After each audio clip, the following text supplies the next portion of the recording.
time to commence the painting of the Guntank. It's the main event. I've done some weathering, initial steps, initial pass of weathering. Going back to your stream, yeah, I didn't mean to tear you away, but thank you so much for hanging out. Appreciate it.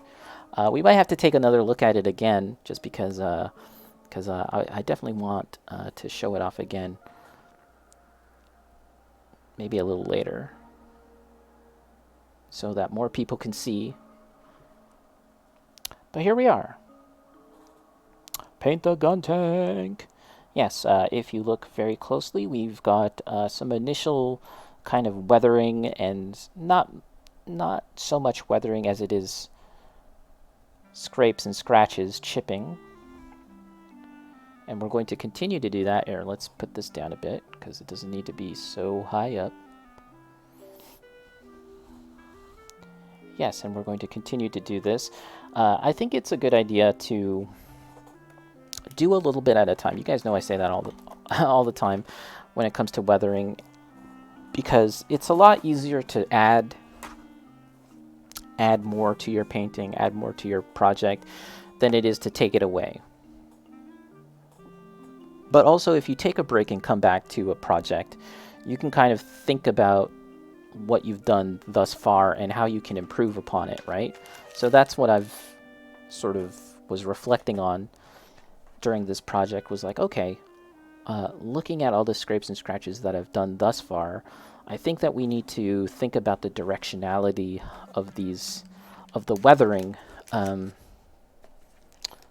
see, I think we'll put it this way. And what I mean by that is I have a lot of, I would say this is like a good first pass of chipping, and it's kind of focused around the edges and the corners, and some of it kind of comes into the center. But you have to imagine this vehicle moving, and so as it's moving, a lot of, it would scrape against walls, it would scrape against barriers, other mobile suits, and so you would have some kind of streaking coming across this way, right? So we're going to have to think about that. And even if you look here, there is a sense of like the edges catching and a feeling of movement going forward to some of these scratches, but we should probably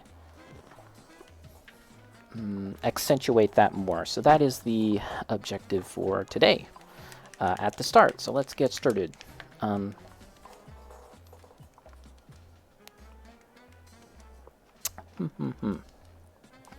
We also have to get some appropriate brushes. And I always like to get brushes that are roughed up for this purpose. You don't really need super nice, super flashy brushes, because you're going to kind of beat them up. And I'm just trying to find a nice palette here. Should I simply do this? Maybe we'll just use this. Yeah, let's get started. I feel like I'm wearing a long sleeve shirt. I'm not sure if that was the right move, guys. But yeah. How's your Saturday going, everyone? How's your weekend? Hopefully it's a good one. I've also been cleaning up these paint pots. You guys know I've talked about this in the past, but these Citadel paint pots have a tendency to kind of get messed up. A lot of paint gunk gets built up into the inner part of the lid, and so yesterday I spent some time addressing that.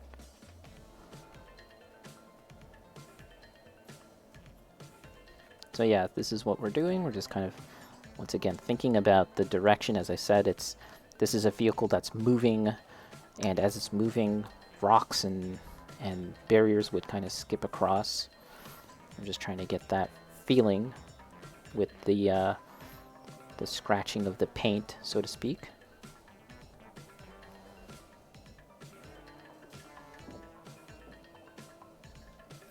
Man, that game Night Trap was playing the other day. Uh, the name even just escapes me, but I like how everyone was really on board initially, just because it's like a sexy lady. And then the more he played it, he was like, man, this is just so repetitive. I mean, maybe it'll get better eventually.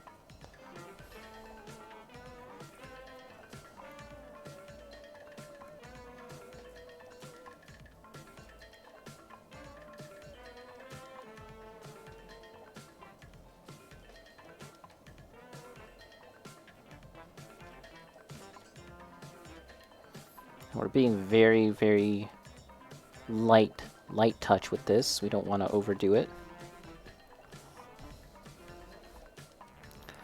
Are you ready to Guntank?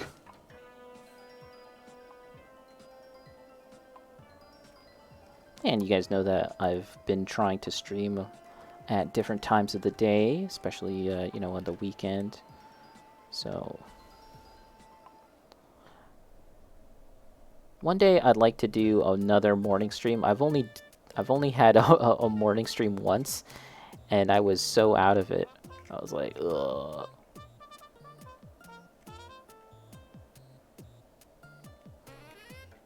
Night Trap, did you weather the Falcon Grab Tank? No. The Falcon Grab Tank is gray. Classic gray plastic. I should really get to that. There's so many cool Eldar models out there now. So many cool Warhammer models in general. I know you've got a tank that you would like to paint. You bought it, or was it a tank? Yeah, it's a tank, right? Got that recently.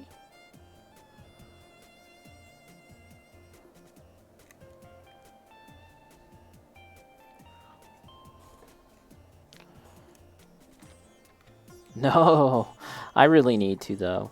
I feel a bit more confident about painting it. Again, that would be a model that would be entirely hand painted. Possibly just the base coat. I might go and try and use a primer of some kind, or a base coat of some kind.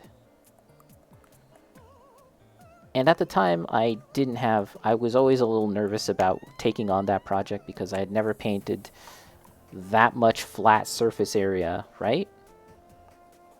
But obviously, having painted a number of Gundam kits at this point, and other mecha kits, I feel a lot more confident about that, just because, you know, Gundam models have a lot of smooth, flat surfaces. So that was another reason why I never got around to it.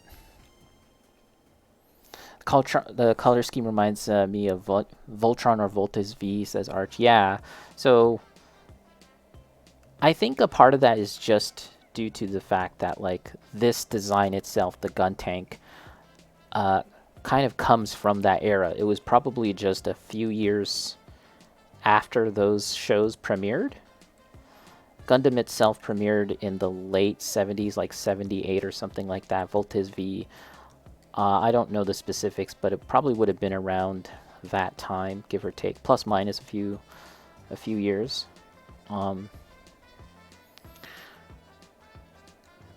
And these days, when you think of Gundam, when you think of Mobile Suit Gundam and all of the related shows, Iron-Blooded Orphans, there's quite a noticeable gap between like that history of the original Gundam series and things like Voltes V. But when it comes to the original show, for sure you can see that, like, that design connection, that history.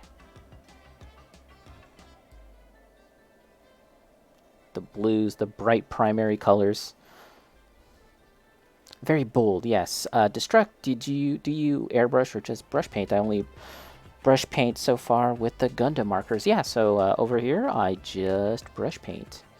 All of this is done by hand, and maybe someday I will do. I'll get an airbrush, but it's just kind of what I'm used to at this point. There's I've been painting ever since I was like a little kid, painting Warhammer stuff. So I'm actually quite used to hand painting. Um, but I'm not opposed to using an airbrush someday, at some point in time.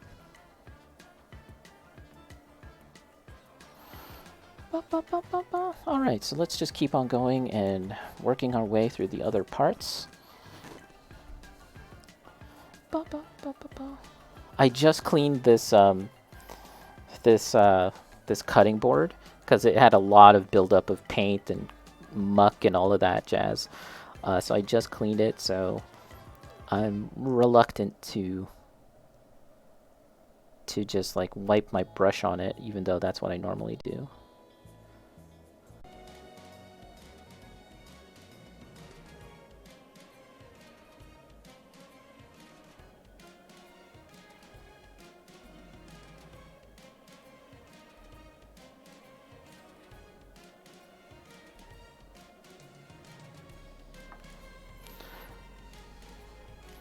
So I need to do the black parts on the other red biddies, but let's actually just continue working on this and kind of see it all the way through, just as an example of what this process is like.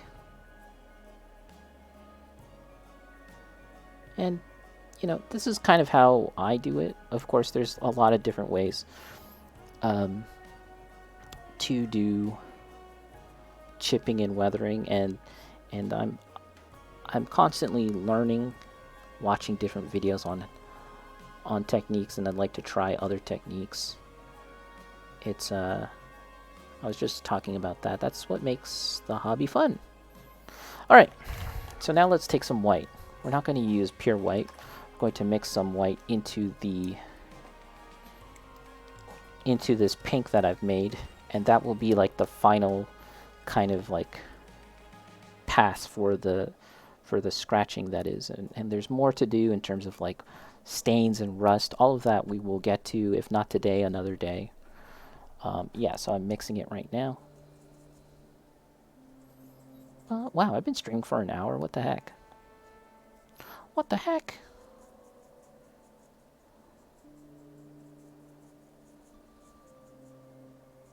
This brush here is actually a fairly inexpensive brush. It's a brush that came with like a Tamiya 3-pack of different kinds of sizes, including this was like the finest point, and then there was like a flat brush and another brush which I don't recall right now.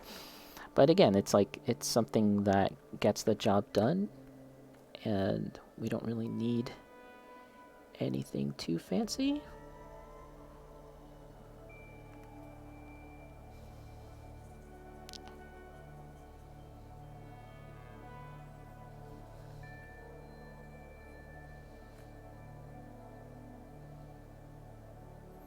So now with this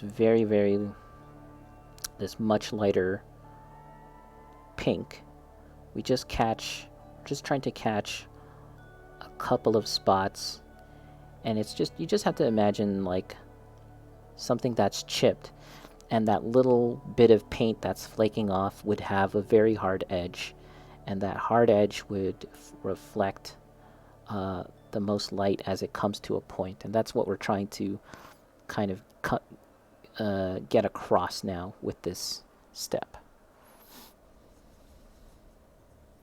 Again, it's very subtle work. It's not something that anyone's going to initially really look at and see. But interestingly enough, it is something that, especially in this day and age of Instagram, Discord, Twitter, where like, you know, that's where most of us see each other's work. You're going to see it, like the kind of close-up parts of a model.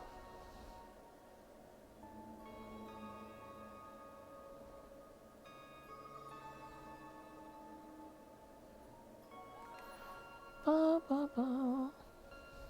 feel like the paint is drying pretty fast,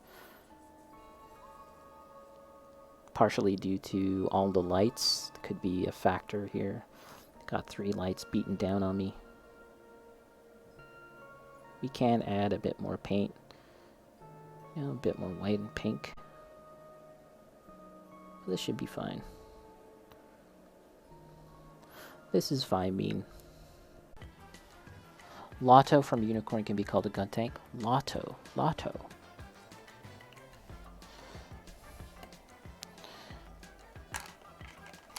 You have to break it down.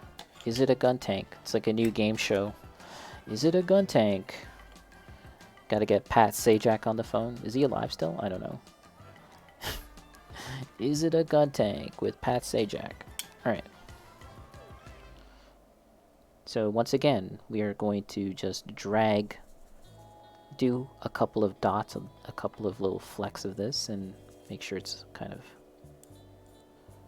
properly thinned down. Is it a cake? Yeah. Is it Guntank? It's like a picture of a banana. Alright, do you want to phone a friend? Got very dramatic, intense music. Is it a Guntank? I don't know. Might have to use my phone a friend. Just can't decide. I think it's a fruit, but I'm just not sure. It could still be a Guntank.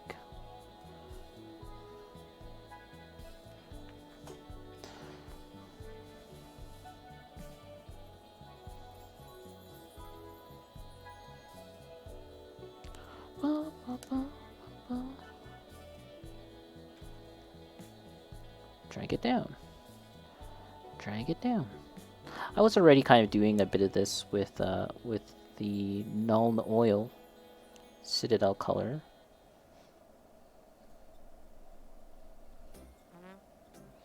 And it, again, this is very subtle, and I feel like doing it maybe twice would probably help kind of establish it a bit more.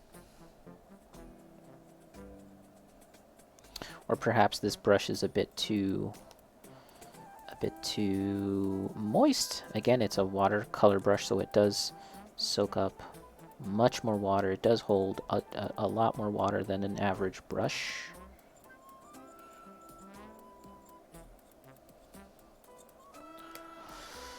Welcome to Is It Guntank with your host Valentino Vallejo. Hello, cello.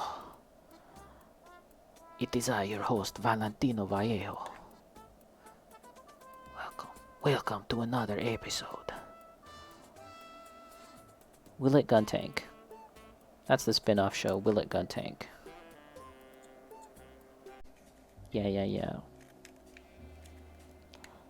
See, so for example, if you look at like where the body, the red part meets the blue part, again, that would be another area where a lot of moisture would accumulate, and so we can continue the process like that. And that's something that I was trying to be mindful of at the start, was to at least assemble most of the model for this very same reason, to keep the weathering consistent between the parts. Because without that, we run the risk of having a lack of continuity between the parts. But that is looking really cool, actually, here.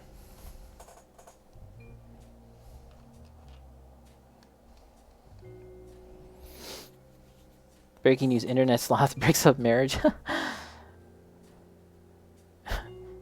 Oh. Splitter that old. He's an old sloth. He sends letters. I should have typed it on a typewriter. In hindsight, I should have wrote it on a typewriter. That would have really sold it. Didn't be any oil stains. Yeah, I was doing a bit of that, but I guess we should kind of do another pass after. But here, this is looking pretty good right now that it's all kind of assembled at this point. I'm getting excited.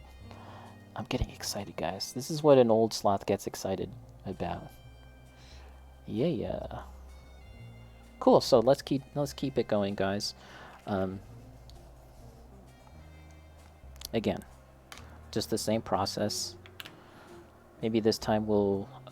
this is kind of really big, so I don't want to We need a bit more precision now, I guess. Again, we did a little hand check. I know it's not an anime convention. The hand check is just for making sure that we're handling the models without any stuff on our hand. And yeah, once again, applying, making sure that these parts are nicely seated, and then we can kind of continue this process.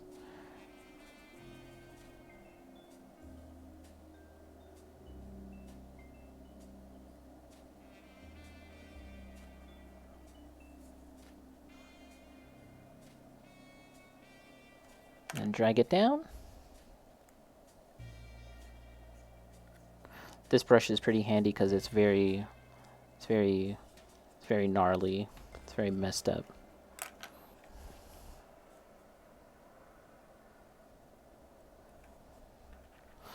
One time.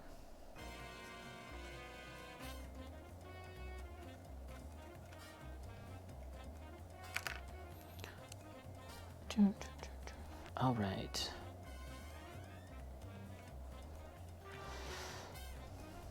Again, we just drag it down. Yeah, and then the messed up brush here, like the bristles are all flayed out and wonky. That's actually to our advantage because it helps create like that streaking look, which is what we want. We are pro streaking here. All right. I feel like this little rectangle part here is supposed to be a different color, so I'll have to think about what I want to do for that.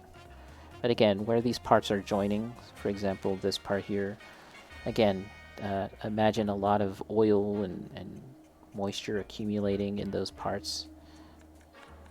And again, this is just a way of adding a bit more variety to your model. If you want to, you know, if you don't just simply want it to be red, you want to have some shades of brown, and you know, for example, this is a blue. A lot of this model is blue, but introducing some of that orangey rust is a really nice contrast. So even though we often think of rust as this thing that's very unsightly, very ugly, I happen to think that rust can be kind of beautiful. Man, I'm sorry, that's just being an artsy fartsy weird guy, but yeah, there's something kind of beautiful about it too.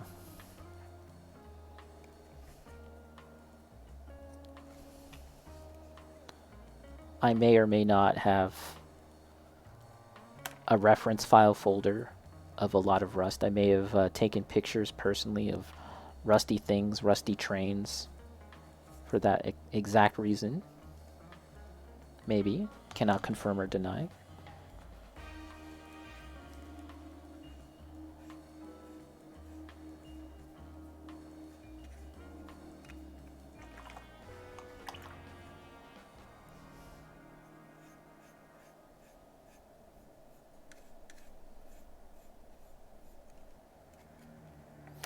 There we go. Patina, yeah. Yeah, the patina. Oh, yeah. We do have this stuff. This was wonderfully provided to me by Goblin's Hut, the distributor of Dirty Down Rust. This is a product that is used a lot in the hobby, but as well as Hollywood filmmaking and movies and stuff like that. Moss. I have moss. I have verdigris. And rust, and I used the rust a little bit on this guy right here. I've used rust a little bit on our pal, the Haro, which I actually had rusted using a different method and then went in and applied this rust stuff again. But we might as well hit this baby up with some of that rust too. Why not?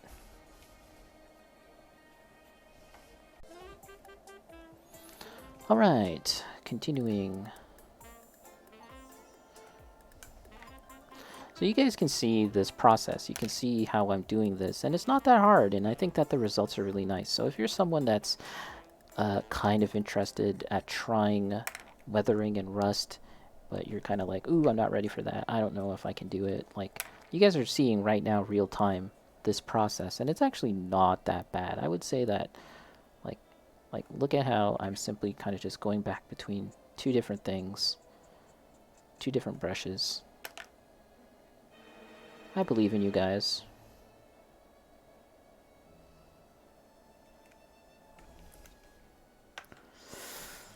Ba-dum-bum-bum. Ooh, I need a beverage. I need a beverage. Don't I have water? Ooh.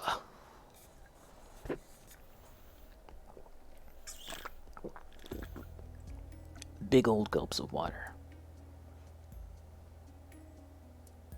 Ba-ba-ba.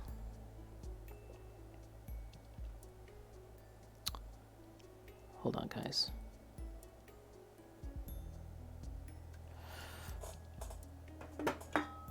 Let's keep on going for a little more. I've kind of worked on the front here, and we also have to consider the sides and then the back. So let's do that right now.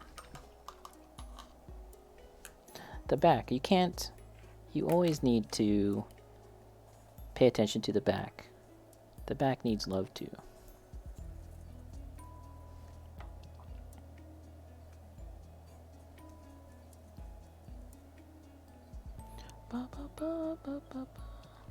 So once this project is finished, I think that the next project will be, we'll kind of have two things on the go. We'll work on a big diorama project, first of the year.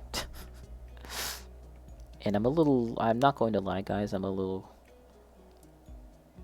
what's the word, like, it's time to really get to working on it, but at the same time, I'm a little nervous about if it's going to be any good or not, if it's actually going to be a cool idea.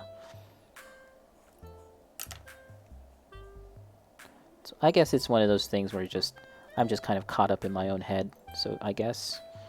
But I also will be assembling a machining Krieger kit. That will be the model that I will work on for the Plamo Weekender. Some of you might know that I've been invited to take part in the Plamo Weekender, and my plan is to do something. My plan is to do something like what we see here, basically a weathering kind of tutorial. Not tutorial, that sounds boring, but working on a weathering project, because I feel like that's something kind of fun to do, and possibly different than most others that will likely be building something, and that's something that obviously you guys know I enjoy, is painting. Whoa! Oh, I dropped a brush. There we go. Very nice. Okay, let's look at what we've done so far.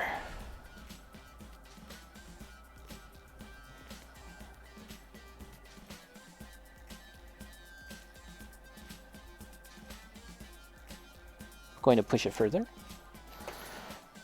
And once again, guys, we're actually using... Needs more cowbell. Needs more cowbell. I'm the Emperor of Dune. I'm the Emperor of the entire galaxy. Needs more cowbell.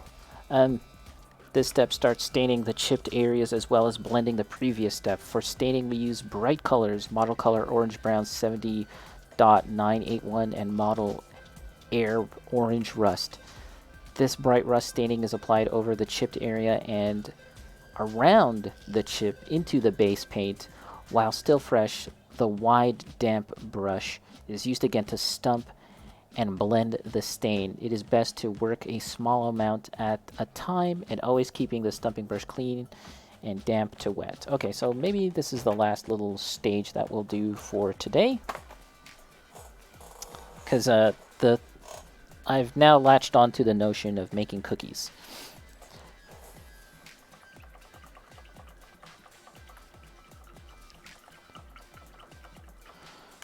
Ba, ba, ba. So, okay, orange rust. Model color orange rust brown. And, no. Is this it? Yeah. All right. Cooking stream when? Maybe. Maybe. I... Okay, so at the very least, I could probably do some things here. Not like a full-on baking and cooking thing. Unless I were to buy like a... Unless I were to buy a... Hold on. Orange brown. Unless I were to buy like a small portable stove thing. I could definitely eat though. When it comes to eating, I'm your guy. I could definitely eat something on stream.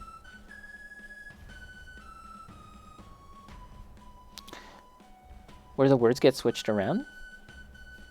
Oh, yeah, I noticed that. Or is that just a weird thing with like... Yeah, that's weird. Is that something that's happening to a lot of people?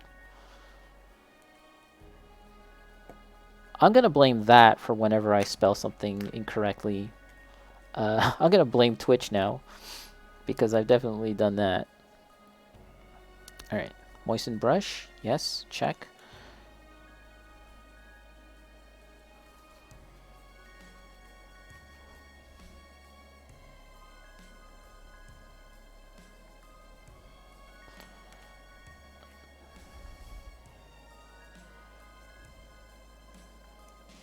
There you go, just enough right there. I'm kind of trying to be a bit more precise. I think what I had been doing previously was enough to establish like the base of the rust, but now we're kind of trying to be a bit more precise. And I've only done this once before with the Machining Krieger kit, and I like the results.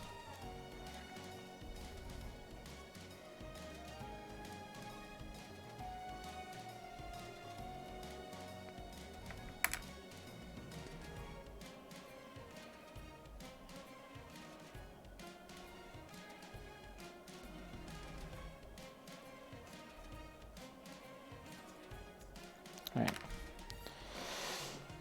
Pig Latin. Did I forget how to type? Like, okay, so sometimes when I'm hanging out on, like, for example, your stream, Purple or Bacon or whoever, anytime I'm hanging out on your stream, there's a chance that I might be watching it on my really screwed up, messed up iPad. I have a nicer iPad, a more modern one, but sometimes I just like to watch and listen on my crappier iPad, and the screen is all scrambled up.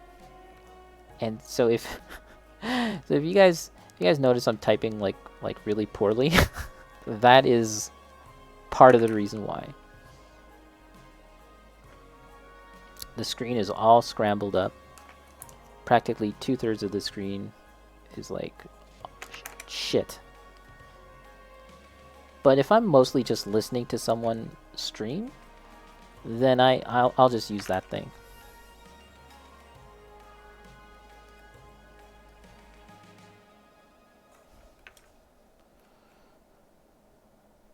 Twitch Mobile's a hot mess. Yeah, has anyone actually tried to stream from the Twitch app itself? I tried like a couple years ago and it was bad. It was like pretty basic.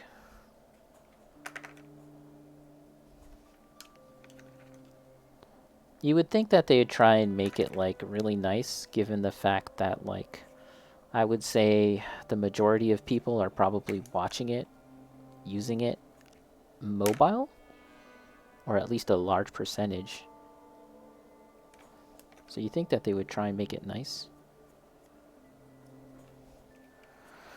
Okay, whew, man, I've done quite a bit here. I'm trying to work fast as well, because I think that, you know, the paint it is acrylic. Acrylic dries pretty fast. Patch it with pancakes.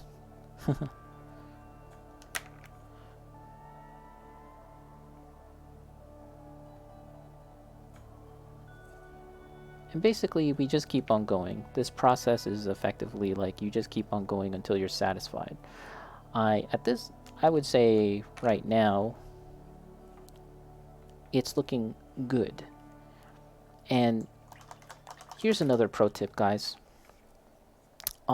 It's actually good to stop after a little while and take a break and look at it again later with fresh eyes, because um, if you continue doing this process and you kind of don't step away, you run the risk of kind of losing sight of the overall effect that you're trying to achieve. Whether until the rust falls apart, yeah, I want just shy of that. We're looking to do it just shy of that. So at this point, I'm pretty happy with where we're at, and now we need to just kind of like stop. We need to stop and look at it again a little later to to look at it with fresh eyes. That's what I want to say. And of course, there's all the gray parts as well. The arms, those all need to have the same treatment. But we might as well take the body as far as it